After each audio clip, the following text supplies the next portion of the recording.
बिस्मिल्लाहिर्रहमानिर्रहीम। अस्सलाम वालेकुम दोस्तों, आप सबको एक मर्तबा फिर तिब-ए-नबवी सल्लल्लाहु अलैहि वसल्लम में खुशामदीद। आज हम आपको सिरके के बारे में बहुत ही अहम मालूमात से आगाह करेंगे। इस वीडियो को हमने 3 डिफरेंट टॉपिक्स में डिवाइड किया है। सबसे पहले हम आपको सिरके का इंट्रोडक्शन बताएंगे, उसके बाद हम डिस्कस करेंगे कि कुरान और हदीस में इसका किस तरह से जिक्र आया है, और सबसे आखिर में सिरके के फवाइद और इसके इस्तेमाल का तरीका हम आपको बताएंगे। तो चले इंट्रोडक्शन से शुरू करते हैं, लेकिन उससे पहले आप सबसे गुजारिश है कि अगर अभी तक आपने हमारा चैनल सब्सक्राइब नहीं किया तो काइंडली सब्सक्राइब कर लें और बेल आइकन को जरूर दबाएं ताकि आपको लेटेस्ट अपडेट्स मिलती रहें। इंट्रोडक्शन। सिरका गन्ने के रस, चुकंदर, जामुन, अंगूर, किशमिश, गंदम, जौ और दूसरे फलों से तैयार होता है। ये बुनियादी तौर पर किसी भी शक्कर या नशास्ता में खमीर उठाने से पैदा होता है।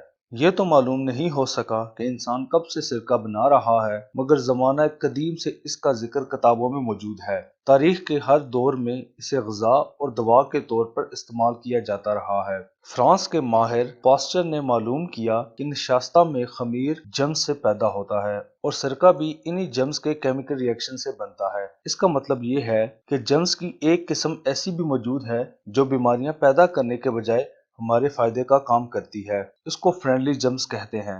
फ्रेंडली जम्स की जानिब से इंसानी फायदे का ये मुनफरिद काम नहीं, बल्कि दूध से दही बनाने के अमल में भी इसी किस्म के दूसरे जम्स की कोशिश शामिल होती है। सिरका बनाने के लिए आम तौर पर ऐसे फल इस्तेमाल होते हैं जो गल सड़ गए हों और कोई इन्हें खरीदने पर तैयार ना हो। इसलिए इन फलों को जाया करने के बजाय कारखाने में इनको इंसान के फायदे के लिए इस्तेमाल किया जाता है। आजकल 3 किस्म का सिरका बाजार में मिलता है। एक वो जो फलों वगैरह से कुदरती तरीके से बनता है, दूसरा वो जो के माल्ट से बनता है, और तीसरा तेजाब से आर्टिफिशियल तौर पर तैयार किया जाता है। इंट्रोडक्शन के बाद अब बारी आती है कुरान और हदीस में सिरका के रेफरेंस की। हजरत जाबिर बिन अब्दुल्ला रजी अल्लाह ताला अन्हो रवायत फरमाते हैं कि नबी करीम सल्लल्लाहु अलैहि वसल्लम ने एक मर्तबा अपने घर वालों से सालन का पूछा। उन्होंने कहा कि हमारे पास सिरका के अलावा कुछ नहीं। आप सल्लल्लाहु अलैहि वसल्लम ने इसे तलब किया और फरमाया, सिरका बेहतरीन सालन है, सिरका बेहतरीन सालन है। हजरत उम्मे हानी रजी अल्लाह ताला अन्हो रवायत फरमाती हैं कि हमारे घर नबी करीम सल्लल्लाहु अलैहि वसल्लम तशरीफ लाए और पूछा, क्या तुम्हारे पास खाने के लिए कुछ है? तो मैंने कहा, नहीं, अलबत्ता बासी रोटी और सिरका है। तो हुजूर सल्लल्लाहु अलैहि वसल्लम ने फरमाया कि इसे ले आओ, वो घर कभी गरीब ना होगा जिसमें सिरका मौजूद है। एक सहाबिया रजी अल्लाह ताला अन्हो रवायत फरमाती हैं कि मैं हजरत आयशा रजी अल्लाह ताला अन्हो के घर में मौजूद थी, तो नबी करीम सल्लल्लाहु अलैहि वसल्लम ने फरमाया, क्या तुम्हारे पास खाने को कुछ है? तो उन्होंने जवाब दिया, हमारे पास रोटी, खजूर और सिरका है।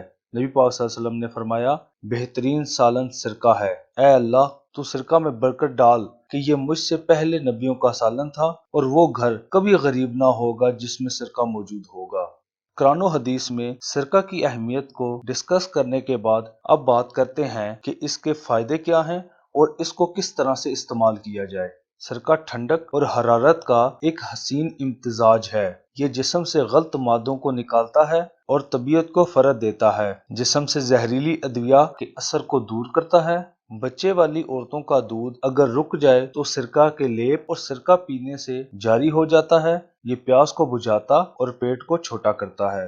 इसके अलावा ये खून को साफ करता और फोड़े और फिंसियों को दूर करता है। सिरका को गर्म करके अगर इसमें नमक डालकर पिया जाए तो ये मुंह की गलाजत को दूर करता है, खलक में तलखी, जलन, बोझ को दूर करता है, गले की रुकावट को दूर करता, और वो लोग जिनके सीने में बोझ की कैफियत महसूस होती है उनको इससे खास फायदा पहुंचता है। अल्लामा मोहम्मद अहमद ज़हबी रहमतुल्लाह अलैह कहते हैं कि सिरका गर्मी और ठंडक दोनों की तासीर रखता है, लेकिन इसमें ठंडक पैदा करने का अंसर ज्यादा गालिब है। ये मैदे की सोजिश को दूर करता है। सिरका खाने के बाद मैदे का फेल कवी हो जाता है, प्यास की शिद्दत कम होती है और वो ग़िज़ाएं जो आसानी से हजम नहीं होती अगर उनके साथ सिरका शामिल कर लिया जाए तो हजम हो जाती हैं। इंजीर को 2 रोज तक सिरका में भिगो कर खाया जाए तो बड़ी हुई तली ठीक हो जाती है। कहा जाता है तली में सिरका के लिए खसूसी रुग़बत है, इसलिए सिरका की जो भी मिकदार पेट में जाती है वो फौरन तली में दाखिल हो जाती है। सिरका पीने से शराब और अफयूम का नशा उतर जाता है। क्योंकि सिरका में सल्फेट्स पाए जाते हैं, इसलिए ये तेजाबी सिफात रखता है। ऑपरेशन के बाद मरीज को जो कै आती है, इसको रोकने के लिए रुमाल को सिरका में तर करके मरीज के मुंह पर डाल दिया जाए तो बेहोशी के बाद की मतली रुक जाती है। प्यास की शिद्दत में सिरका के साथ पानी और नमक मिलाकर देने से तस्कीन ज्यादा अच्छी तरह होती है और ये नुस्खा हीट स्ट्रोक से बचाव के लिए बहुत ज्यादा मुफीद है। बुखार की शिद्दत को तोड़ने के लिए मरीजों के जिस्म पर पानी फेरा जाता है। इसकी आम तरकीब ये है कि ताज़ा पानी में कपड़ा भिगोकर मरीज के जिस्म पर फेरते हैं, लेकिन इस पानी में अगर सिरका मिला लिया जाए तो फायदा बहुत जल्द होता है। बिच्छू के काटने पर खालिस सिरका या सिरका में कस्ते शीरी को हल करके लगाने से दर्द और जहर दोनों जाते रहते हैं। उम्मीद करता हूँ ये वीडियो आपको पसंद आएगी। अगर आपको हमारी ये वीडियो अच्छी लगी तो लाइक जरूर करें और अपने दोस्तों के साथ इस वीडियो को शेयर करें। मिलते हैं अपनी नई वीडियो के साथ। इजाजत चाहूंगा, तब तक के लिए अल्लाह निगहबान।